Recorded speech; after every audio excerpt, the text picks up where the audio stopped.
हिमाचल के विद्यार्थियों का रीडिंग लेवल देश में सबसे बेहतर, केरल को भी पिछड़ा। शिक्षा मंत्री बोली, सरकार का ध्येय शिक्षा में गुणवत्ता लाना।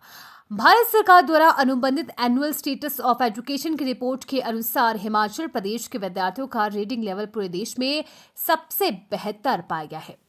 भारत सरकार द्वारा अनुबंधित एनुअल स्टेटस ऑफ एजुकेशन की रिपोर्ट के अनुसार तीसरी कक्षा के 40.6% विद्यार्थी आसानी से दूसरी कक्षा की हिंदी की पाठ्य पुस्तक को पढ़ रहे हैं।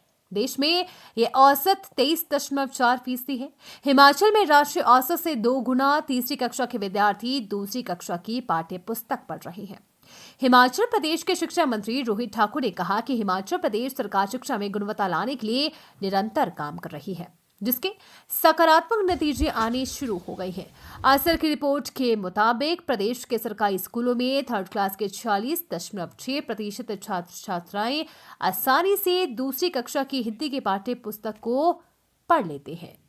आप जानते कि हालांकि हिमाचल प्रदेश इस बात को लेकर भी हमारे को गर्व है कि हमारे पूरे भारतवर्ष में लगभग, अगर पूरी स्टेट्स की बात करेंगे, 28 प्रांत है, हमारी यूनियन टेरिटरीज अलग है। हमारी गिनती उन प्रदेशों में होती है जो सर्वाधिक शिक्षा के क्षेत्र में व्यय करता है। लगभग 18 से 20% के आसपास हमारा बजट शिक्षा क्षेत्र में लगता है। लेकिन उसका भी एक दूसरा पक्ष है, लगभग 91% के आसपास वो आपका सैलरी और पेंशन पे जाता है। तो हमारा निश्चित रूप में उसका पैसे का सदुपयोग हो। हमारे बहुत से स्कूल जो हमने एक तरह से मर्ज किए थे, डीनोटिफाई किए थे, लगभग 1094 टोटल प्रदेश में है। उसमें से 675 स्कूल ऐसे थे जहां पर जीरो इनरोलमेंट थी, जहां पर एक भी बच्चा नहीं था, टीचर वहां पर तैनात थे।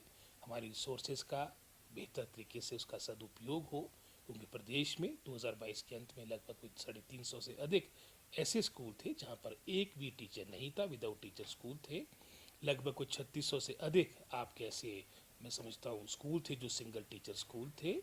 तो हमने प्रयास किया, चाहे युक्तिकरण के माध्यम से, चाहे नई नियुक्तियों के माध्यम से, विशेषकर जो हमारे मैं समझता हूँ बैच वाइज जो हमारी लगभग कोई 32-33 हमने अपॉइंटमेंट्स दे दी है, और 31 मार्च से पहले लगभग कोई 200-300 टीचर हमारे को और मिलेंगे। और इसके अलावा भी लगभग कोई 250 से अधिक हमारी चयन आयोग को आपकी पोस्टें जाएगी, जिसके माध्यम से अधिक हमारे जो स्थान रिक्त पड़े हैं इनको भरा जाएगा। और हमारी प्राथमिकता है, क्योंकि हमने, जैसे आपने रिसोर्सेज की बात की, हमने एक आधार अपने डिपार्टमेंट का एक इनरोलमेंट को अपना आधार, अपना बेस मान लिया है। पहली प्राथमिकता उन स्कूलों को मिलेगी जहां पर हायर इनरोलमेंट है, चाहे वो संसाधनों की बात हो, इंफ्रास्ट्रक्चर को और डेवलप करने की बात हो, धन के बंटन की बात हो, चाहे साथ ही साथ मैं समझता हूँ वहाँ पर रिक्त पड़े पदों को भरने की बात हो, तो प्राथमिकता उनको दी जाएगी। तो इन सभी बातों को लेकर निरंतर प्रयास हो रहे हैं। और अभी आने वाले मैं समझता हूँ आपके फर्स्ट वीक में हम पुनः मिलेंगे, हमारा डिपार्टमेंट मिलेगा, और उसमें हमने सारी बातों को लेकर हमने आने वाले समय में सीएम साहब को भी अवगत करवाना है और अपनी कैबिनेट को भी अवगत करवाना है। सर, कॉलेजेस भी मर्जर होंगे क्या? सारी बातें, जैसे मैंने कहा है कि ये सारी बातें हम कैबिनेट को, माननीय मुख्यमंत्री को अवगत करवाएंगे। जो प्रस्ताव हमारा या हमारे जो सुझाव होंगे, जो वर्तमान की स्थिति है, इन सब बातों को लेकर हम सीएम साहब को और अपनी कैबिनेट को अवगत करवाएंगे। और जहाँ तक तो निर्णय की बात है, आपने क्लास 1 में इंग्लिश को प्रारंभ करना एक बहुत बड़ा निर्णय था। एकेडमिक सेशन के दौरान ट्रांसफर ना हो, एक बहुत बड़ा निर्णय था। इनरोलमेंट के बेस पर आपकी नीतियाँ बने, प्राथमिकता उन स्कूलों को मिले जहाँ पर बच्चे, एक बहुत बड़ा निर्णय था।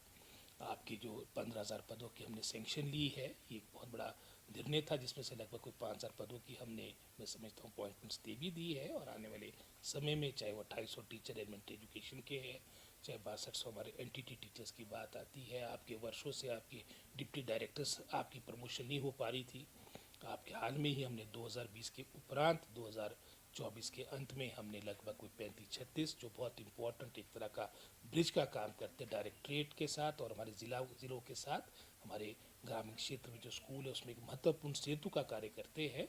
तो उसमें लगभग कुछ 36 हमने डिप्टी डायरेक्टर्स प्रमोट किए हैं।